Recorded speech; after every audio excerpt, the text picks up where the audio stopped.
जिल्ह्यातील जळगाव जामोद तालुक्यातील पूर्णा नदी परिसरात अवैध वाळू उत्खनन जोमात सुरू होती, पण कुंभकर्ण अवस्थेत असलेल्या महसूल प्रशासनाला जाग आल्यानंतर उशिरा का होईना पण कारवाई करण्यात आली आहे। तहसीलदार पवन पाटील यांनी वाळू माफिया विरोधात धडक मोहीम राबवत दिनांक 5 जानेवारी रोजी आपत्ती व्यवस्थापन पथकाच्या वतीने गोळेगाव परिसरातील पूर्णा नदीपात्रात धडक मोहिमेला सुरुवात केली।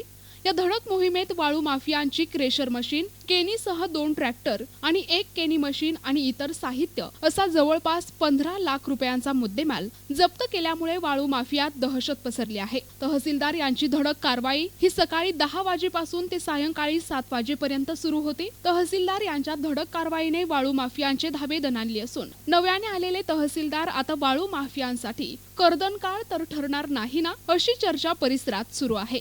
या कारवाईत तहसीलदार पवन पाटील यांच्यासह आपत्ती व्यवस्थापन पथक बुलढाणा, मंडळ अधिकारी रामभाऊ भारसाकळे यांच्यासह इतर मंडळ अधिकारी आणि तलाठी, कोतवाल, पोलीस पाटील यांचा समावेश होता।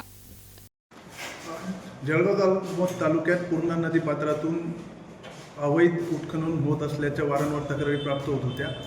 मागील महिन्यात देखील महसूल प्रशासनामार्फत पोलिसांच्या मदतीने 10 अवैध वाहतूक करणाऱ्या वाहनांवर कारवाई करण्यात आलेली होती।